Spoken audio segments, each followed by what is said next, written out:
நமஸ்காரம். அஸ்வத் சர்வகுருபியோ நமக. இது நமது உலகம் சேனல்ல உங்களுக்கு வேங்கடம் ராம்நாராயண் அன்பு கலந்த வணக்கங்கள். எந்த ஒரு சந்தர்ப்ப சூழ்நிலையும்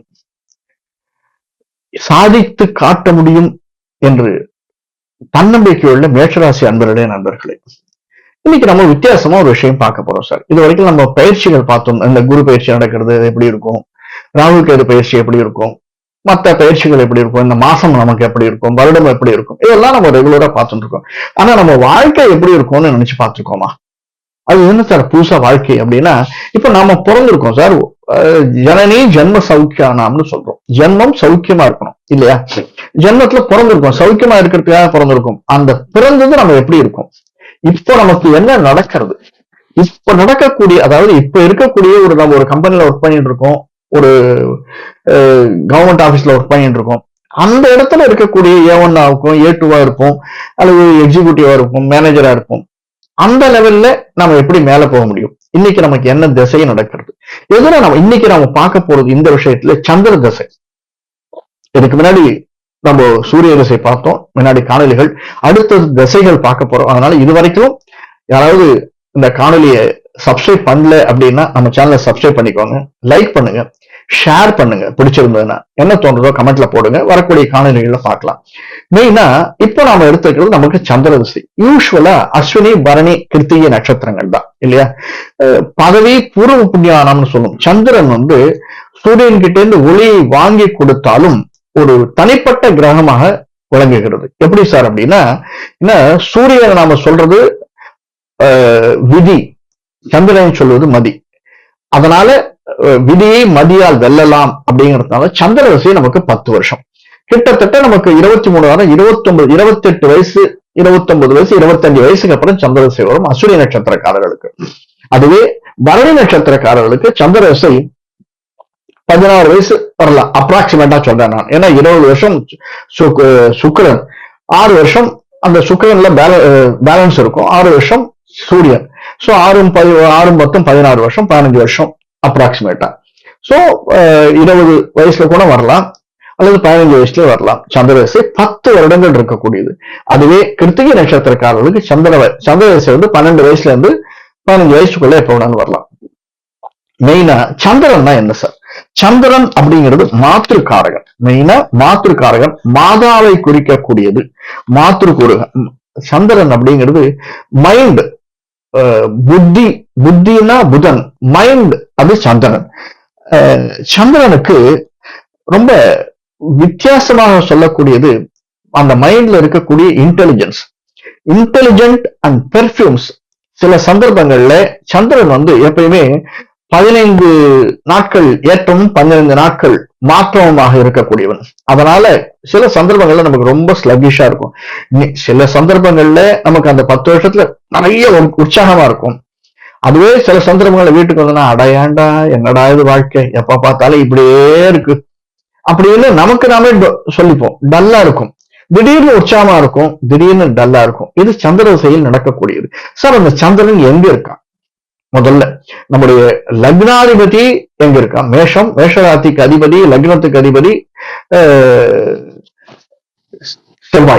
செவ்வாய் எங்க இருக்கான்னு பார்க்கணும். அடுத்தது இப்ப நடக்கக்கூடிய திசை சந்திர திசை. அந்த சந்திரன் எங்க இருக்கான்? சந்திரன் எந்த இடத்துல இருக்கான்? பாதிக்கப்படாமல் இருக்கிறானா? அதாவது கெட்டவர்களால், சனி செவ்வாயோடு பாதிக்கப்படாமல், எஸ்பெஷலி ராகு கேதுவோடு பாதிக்கப்படாமல் இருக்கிறானா அப்படிங்கிறத முதல்ல பாத்துக்கோங்க. ஏன்னா அந்த மாதிரி பாதிப்பு ஏதாவது இருந்ததுன்னா அதற்கு ஏதாவது சின்ன சின்ன விஷயங்கள் செஞ்சா நம்மளால அதை ஓவர் கம் பண்ண முடியுமா? அதாவது தலைவலி வருது அப்படின்னா அப்படியே விட்டோம்னா ஒரு 3 நாள்ல சரியாயிடும். மாத்திரை சாப்பிட்டோம்னா ஒரு நாள்ல சரியாகும். ஊசி போட்டுட்டோம்னா அரை நாள்ல சரியாகும். நாம எடுக்கக்கூடிய ஆக்ஷன்ஸ் இல்லையா? அதே மாதிரிதான். அதனால சரியாகுமா ஆகாதா? சார் இது விதின்னு சொல்றாங்களே, மாத்த முடியுமா? விதியை மாற்றவே முடியாது சார். நமக்கு என்ன எழுதி இருக்கோ அதுதான். ஆனால் அந்த வலிமையை நம்மளால சேர்க்க முடியும். உள்ளுக்குள்ள நம்ம தலைவலி போயிடுறது இல்லை, அதை நமக்கு தெரியாம மறைச்சிடுறது அந்த மாத்திரை, அவ்வளவுதான். அதே மாதிரிதான் நாம எடுக்கக்கூடிய சின்ன சின்ன பரிகாரங்கள், ஸ்டெப்ஸ் அப்படிங்கிறது. இந்த சந்திரனுக்கு நிறைய விஷயங்கள், பிளேவர், அதிகமாக ஹாஸ்யமாக பேசக்கூடியவர்கள். இந்த சந்திரனுடைய பண்பு அப்படிங்கிறது அடுத்தது எனர்ஜி, கிளாத்ஸ், சீதளம். சந்தனம் அப்படின்னாலே ஒரு சீதளம்னு சொல்லுவாங்க. சந்தனம்னா என்னன்னா, உதாரணத்திற்கு நான் சொல்றேன்னு வச்சுங்களேன், சந்திரனோட ராகு சேர்ந்தாலும் சந்திரனோட செவ்வாய் சேர்ந்தாலும் இந்த ரெண்டுமே சேர்ந்திருந்ததுன்னா நீங்க பாப்பீங்க, இந்த சந்திரன் திசையும் போது நம்மளுக்கு அதிகமாக சளி ஜலதோஷத்தினால் வரக்கூடிய உபாதைகள் அதிகமா இருக்கும் சார். அதே மாதிரி அந்த சந்திரனோடு சுக்கிரன் சேர்ந்திருந்தால் நல்ல ஒரு சகவாசம், நாம் நினைக்கக்கூடிய சகவாசம் வருவதற்கு, பெண்களுக்கு ஆண்களோடும் ஆண்களுக்கு பெண்களோடு இருக்கக்கூடிய சகவாசம் வருவதற்கு நிறைய சாத்தியக்கூறுகள் அதிகமா இருக்கு. சந்திரனோடு குரு சேர்ந்திருந்தால், குருவால் பார்க்கப்பட்டால் நாம் நினைத்ததை நடக்கக்கூடிய செலவினங்களே அதிகமாக இருக்கக்கூடியதாக நமக்கு வரக்கூடிய, இதெல்லாம் சந்திர திசையில் சந்திரன் இருக்கக்கூடிய இடத்தில் பார்க்கக்கூடியது நமக்கு வரக்கூடியது.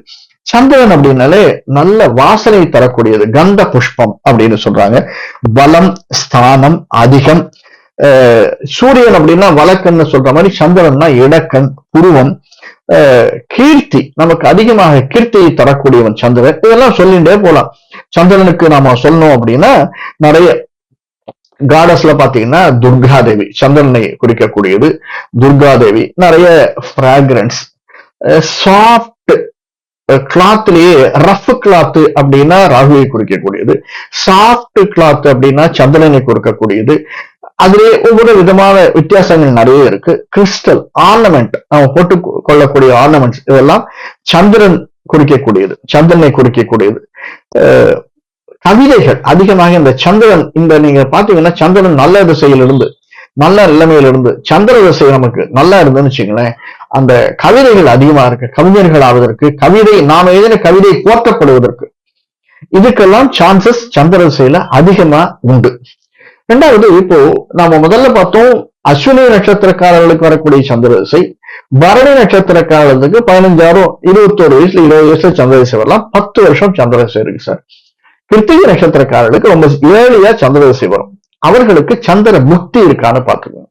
மற்ற ராகு தசையோ குரு தசையோ இருக்கக்கூடிய சந்திர புக்தி, சந்திர புக்தியோ சந்திர தசையோ இருக்கச்சே நம்மளால என்ன பண்ண முடியாது அப்படின்னா, சந்திரன் வலுவிழந்து இருந்தானே ஆனால் ஒரு தீர்க்கமான முடிவை நம்மளால எடுக்க முடியாது சந்திர திசையில. அந்த தீர்க்கமான முடிவை எடுப்பதற்கு நம்ம என்ன பண்ணணுங்கிறத பார்க்கலாம். அதற்கு முன்னாடி இந்த சந்திர திசையில் நாம இருக்கோம், அதாவது மேஷ ராசிக்காரர்கள், அஸ்வினி பரணி நட்சத்திரக்காரர்கள் சந்திர திசையில் இருந்தால் நமக்கு என்னென்ன நன்மைகள் நம்ம பார்த்துருந்தோம், என்னென்ன நன்மைகள் அப்படின்னு, என்னென்ன மாதிரி காம்பினேஷன்ஸ், ஏன்னா மேஷத்துக்குன்னு சில காம்பினேஷன், சந்திரனுக்குன்னு சில காம்பினேஷன், அந்த இரண்டும் சேரும் போது நம்முடைய, அதே மாதிரி சந்திரனுக்கு, சந்திரன் நல்ல நிலைமையில் இருந்தானேனால தாயினுடைய அரவணைப்பு அதிகமா இருக்கும். அரவணைப்பு அப்படின்னா இன்னும் சொல்ல போனோம்னா, அவங்க தந்தை கிட்ட கேட்கறத விட தாய் கிட்ட கேட்டு பைசா வாங்கிட்டு போறது அப்படின்னு பசங்க நிறைய செய்வாங்க. சந்திர திசையில் நடக்கக்கூடியதாகும். பெண்களுடைய ஈடுபாடு அதிகமா இருக்கும், ஆண் பெண்களுடைய ஈடுபாடு நிறைய இருக்கும். சந்திர திசை வேற யாருமே இல்லை அப்படின்னா நம்முடைய நட்பு வட்டம் அப்படிங்கிறது எக்ஸ்பேண்ட் ஆகிறதுக்கு நிறைய இருக்கு. இதெல்லாம் சந்திர திசையில் நாம் எடுக்கக்கூடிய நல்ல விஷயங்கள், முடிவுகள். சில கெட்ட விஷயங்களும் பார்த்தா நமக்கு வரக்கூடிய உபாதைகளையும் நம்ம பார்த்தோம், என்னென்ன உபாதைகள் வரும் அப்படின்னு.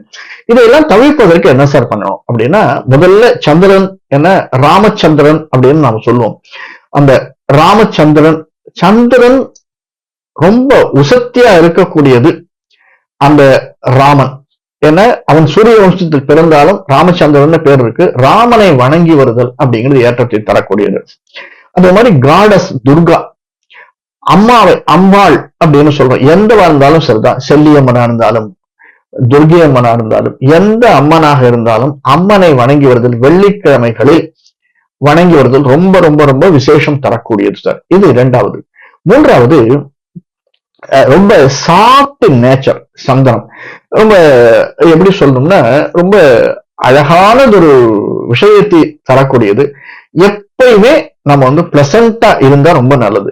கருப்பு ஆடை அணியாமல் மற்ற எந்த ஆடை வேணாலும் அணிஞ்சிக்கலாம். இந்த சந்திர திசையில் மட்டும் அந்த மாதிரி கருப்பு ஆடை அணிந்தோம்னா அது நமக்கு ஏற்புடையதாக இருக்காது. நாம் செய்யக்கூடிய செயல்கள், எடுக்கக்கூடிய ஒரு காரியம் வெற்றி அடைவதற்கு கொஞ்சம் குறைச்சலா இருக்கும். அதுலயே சில விஷயங்கள் இருக்கு. சந்திரனும் சனியும் சேர்ந்திருந்தால் புணர்ப்பு அப்படிங்கிற ஒரு யோகமும் தோஷமும் இருக்கு.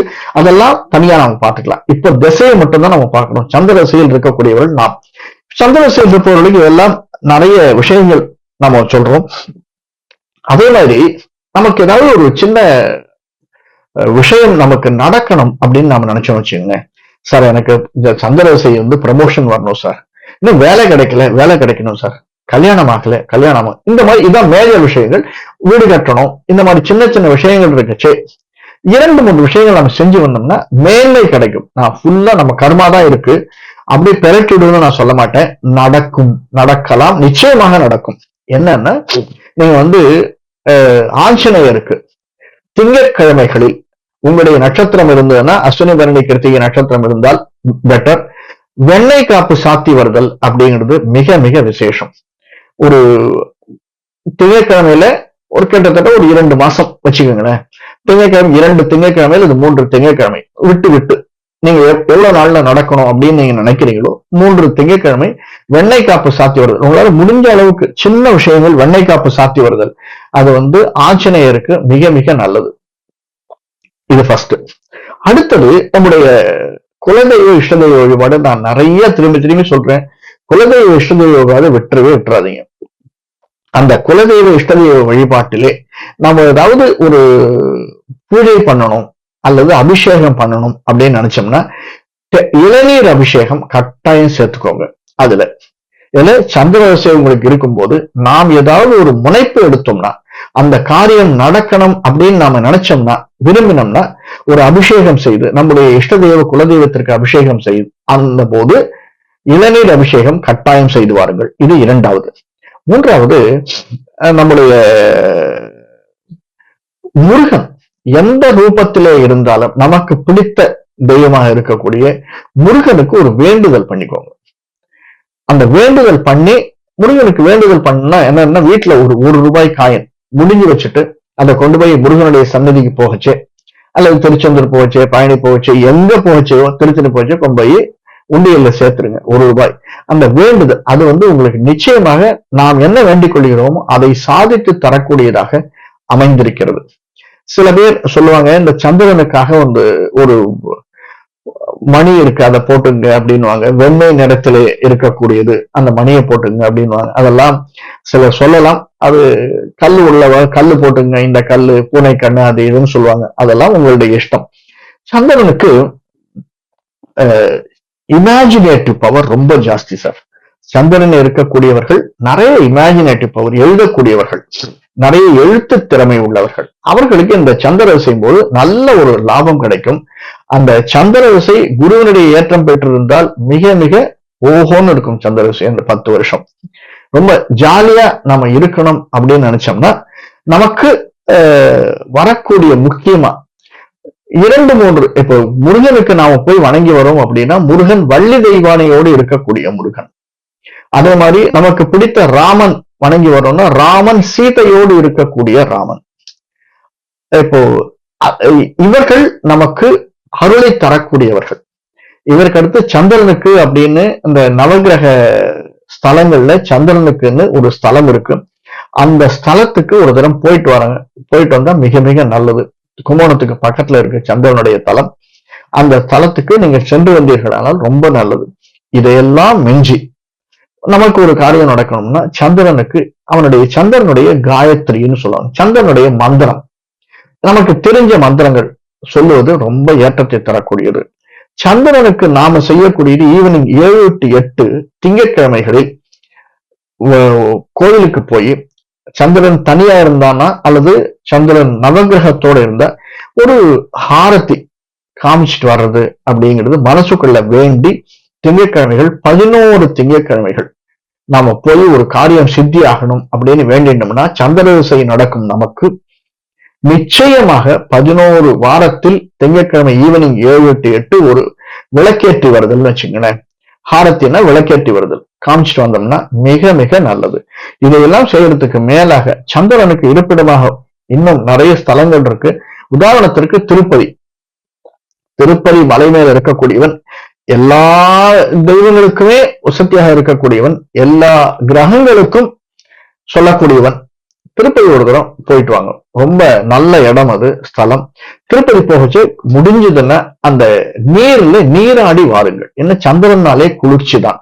குளிர்ச்சியை கொடுக்கக்கூடியவன்றதுனால ஆகாஷ கங்கையில போய் நீராடினாலும், பக்கத்திலே இருக்கக்கூடிய குளத்திலே சுவாமி புஷ்கரணியில நீராடினாலும், கீழே ஜாபாலி தீர்த்தத்தில் நீராடினாலும் நிச்சயமாக சார் என்ன நான் பேக்கேஜ்ல போறேன் சார் அப்படின்னா போங்க, ஒன்றும் பிரச்சனை இல்லை. பேக்கேஜ்ல போனாலுமே ஒரு 2 தரம் 3 தரம் போச்சு, பர்சனலா ஒரு தரம் போயிட்டு வாங்க.